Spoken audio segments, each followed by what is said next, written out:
bien sur Europe 1. Vous écoutez Culture Média tous les jours entre 9h30 et 11h avec Thomas Hill et votre invité Thomas ce matin, Bérangère Krief. J'ai la chance de recevoir une comédienne, une stand-uppeuse, une troubadeuse, je sais pas comment on dit, troubadouresse, troubadiste, Bérangère Krief.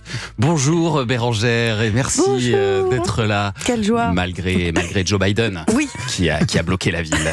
Alors, vous venez nous présenter votre tout nouveau spectacle Sexe. C'est un spectacle qui est encore en cours de travail. On va en parler dans un instant, mais d'abord on va dresser votre portrait sonore, des petits sons pour mieux vous connaître. Voici le premier. Je vous préviens que le premier que j'attrape en train de chuchoter, papoter, bavarder ou quoi que ce soit, je le fous à la porte avec un rapport De chez monsieur. Que ce soit bien clair entre vous et moi. Ça, c'est magnifique. Je crois que je suis pas toute seule dans cette génération. On avait à peu près le même âge, je pense, et à 10 ans, vous découvrez chez vos cousins la VHS de Lukaku. Et ça a été la révélation. C'est un peu grâce à lui que vous découvrez votre vocation d'humoriste, en fait, Bérangère. J'ai souvenir à 10 ans d'être complètement hypnotisée par l'exercice de ce seul en scène, cet exercice de comédien, parce que c'est vrai qu'il avait une très grande sincérité dans ses personnages. Ouais. Et à 9 ans, j'ai commencé par... je devais être insupportable. Une enfant de 9 ans qui fait Lukaku en permanence. Oui, on a tous fait ça. Voilà. Mais c'est vrai que c'était la première fois que je découvrais l'art du one-man show et alors après, sous cette forme, quoi. Et après, vous avez fait une école de théâtre à Lyon, vous continuez votre formation de comédienne à Paris, et puis vos premiers spectacles, ce sont des spectacles pour enfants. C'est vrai. Qu'est-ce que ça vous a appris? C'est pas les tout premiers spectacles que j'ai fait, mais je suis passée par la case spectacle pour enfants quand je sais pas, c'est venu sur ma route. Et ce qui est très agréable avec les enfants, c'est qu'ils ne mentent pas et il y a beaucoup de magie. Donc j'ai adoré cette période.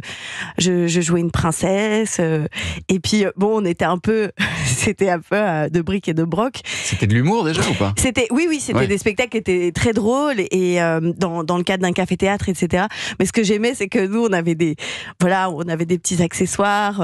Tout était un peu. Mais les gamins, ils avaient une telle magie dans leurs yeux. Et voilà, c'est génial. Après de les rencontrer. Avec une chaussette, on les épate, les gamins. Bien sûr. Mais non, mais en fait, on se dit ça, mais c'est vrai qu'on oublie l'imaginaire et la créativité qu'on peut avoir enfant. Et donc moi, j'ai adoré cette période-là. Et puis après, vous avez commencé à vous adresser aux adultes. Ton père est un voleur. Il a volé toutes les étoiles du ciel pour les mettre dans tes yeux.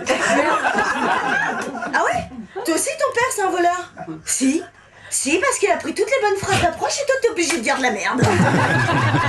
C'est vieux, ça. C'est vieux, C'était le cours de répartie anti-relou. Ça fait déjà 10 ans. En 2009. Ça marche c'est votre tout 15 ans. 15 ans. Wow. 2009. Votre tout premier spectacle. C'est mon tout premier spectacle. Et vos premiers cachets, paraît-il, c'était en pizza? Oui, à l'époque, on jouait dans un café-théâtre avec toute l'équipe, beaucoup de l'équipe de Bref, justement. On avait découvert cet endroit qui s'appelait le Pranzo sur les grands boulevards. Donc, on jouait nos sketchs en comédie club. Et après, c'était un restaurant qui faisait des très bonnes pizzas. Et notre cachet, c'était souvent des 4 fromages.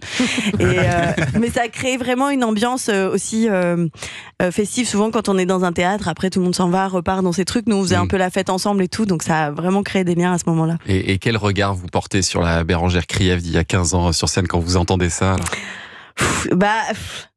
C'est à la fois c'est un peu irréel parce que je pense que j'ai mis du temps à m'approprier totalement ce pourquoi je le fais. C'était hyper étrange pour moi et j'ai mis du temps à m'y mettre, de me dire moi j'ai envie d'être toute seule sur scène, qu'on m'écoute, faire des blagues, et c'est hyper je me disais mais c'est bizarre de faire ça.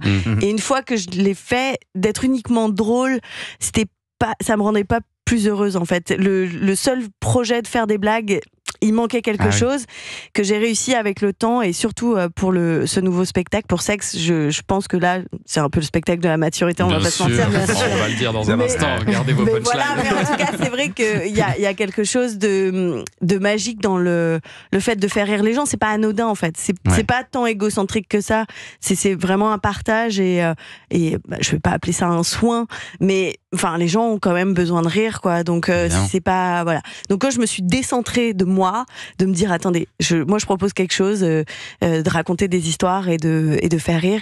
Et à partir de là, je trouve qu'il y a un vrai, enfin, moi, je suis plus heureuse, en tout cas, dans l'exercice. Et ben qu'il y a 10 ans. Justement, on va le découvrir, ce nouveau spectacle sur lequel vous êtes en train de travailler. C'est votre troisième grand spectacle et ce sera à la rentrée puis en tournée dans toute la France en 2025. On en parle dans 2 minutes sur Europe 1. À tout de suite.